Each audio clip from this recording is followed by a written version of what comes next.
Hi, my name's Emily. Um, I don't know if this will ever get posted anywhere at all, but it's also kind of my last chance to make it because I'm about to take a really big step for myself. So, for the past several months, I've been doing a lot of research and I really think I'm autistic. Like the criteria, it's almost scary how close it fits, and having words to describe my existence has been both really scary and also really exciting. But I'm about to go see my primary care doctor, who I trust very much. I've been seeing him for a long time. And I think I'm going to ask for a referral. I've done, of course, the research on that because autism has become a special interest. So I've spent way too much time researching it. And I know the process is insanely long. And this is just the first teeny tiny step, but it feels really big. So I wanted to get an opportunity to get it stated, and also maybe to work myself up to actually being able to say something, because being prepared to tell your doctor that you think you're autistic and actually doing it are two very different things. There is that level of he's a doctor, like, oh my goodness, am I even going to be able to mention this when I get in the room? Am I even going to be able to think straight? Yeah, so I'm super nervous. A little bit of background about myself. I am a therapist. I have wanted to do psychology work since 7th grade when I found out that that was an option. I found out you could learn, or you could make a career out of learning why people do what they do. Are you kidding me? Like, that's the coolest thing ever. I can get paid to learn about why people are. And thinking back now, it makes a whole lot of sense why I was so drawn to that when I felt so different from everybody. I went to a super small school. There were 9 people in my grades, and I was different from all of them. I was a major tomboy.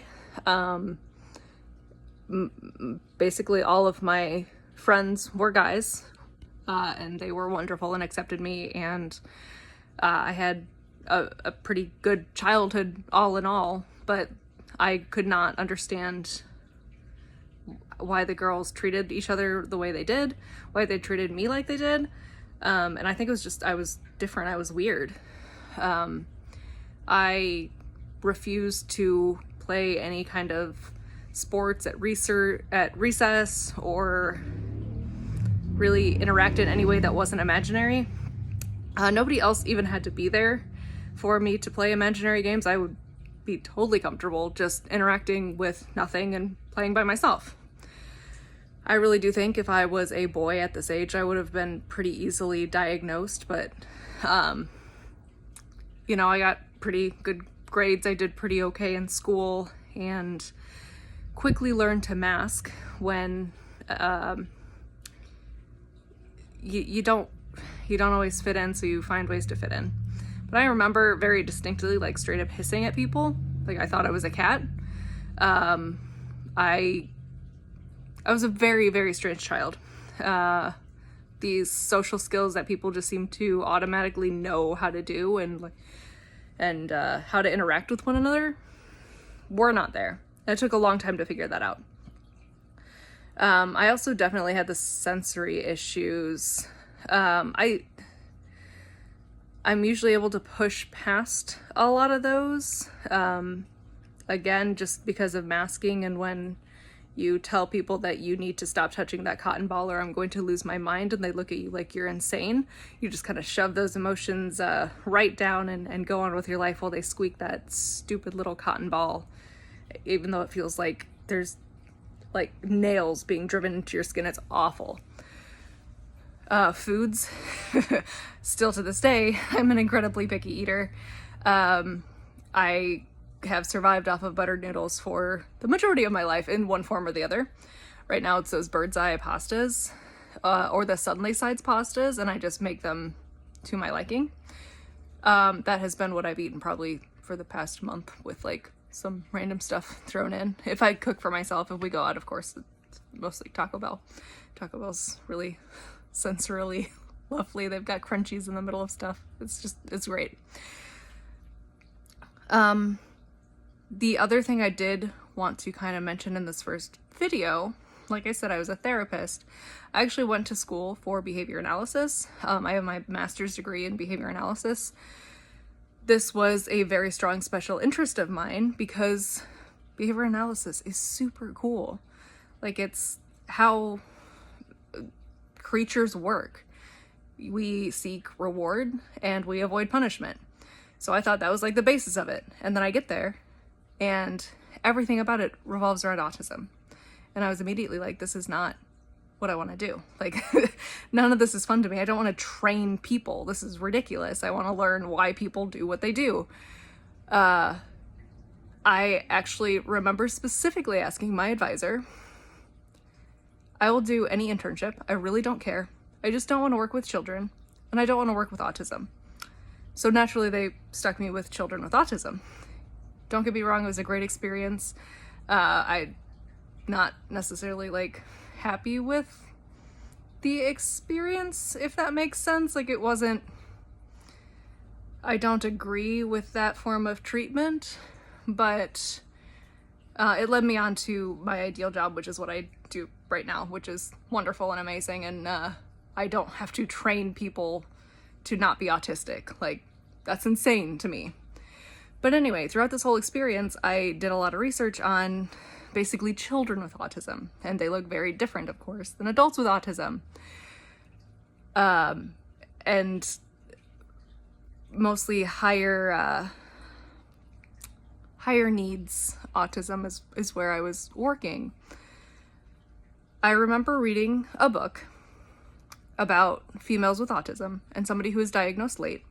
And I was reading through it and I was like, this is so vague. Like, this could be anybody. This could be me. Like, I fit every criteria here. And I told my mentor that, and she kind of gives me this look like, yeah. I immediately misread that and was like, oh, I said something wrong. Don't mention it ever again. I am now realizing that when I said that, and I said that, like, I kind of related to this, she was really excited for me to have read that book because she was probably thinking the exact same thing. Yeah, you do meet a lot of the criteria. You haven't fit in here since you've gotten here. They were wonderful. Like, the people I went to school with were wonderful, don't get me wrong.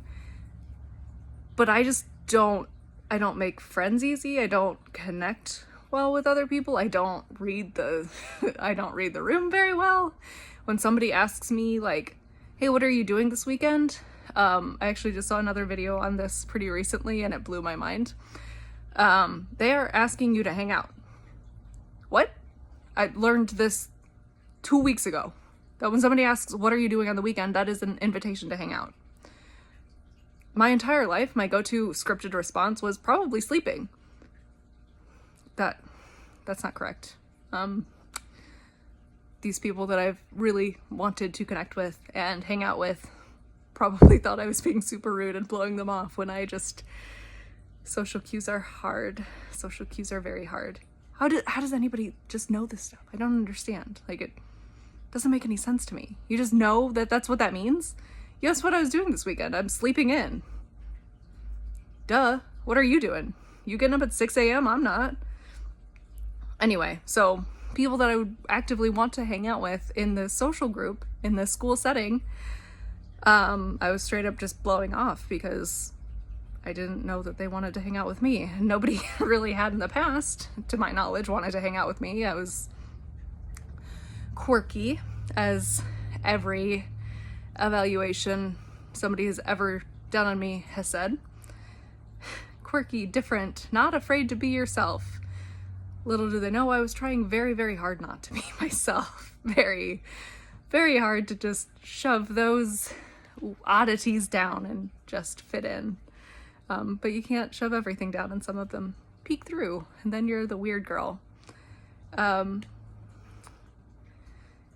yeah, so I'm gonna go get ready for my doctor's appointment, I guess.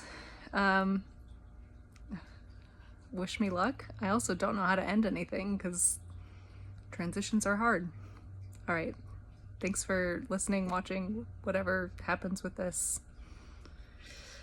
Whew.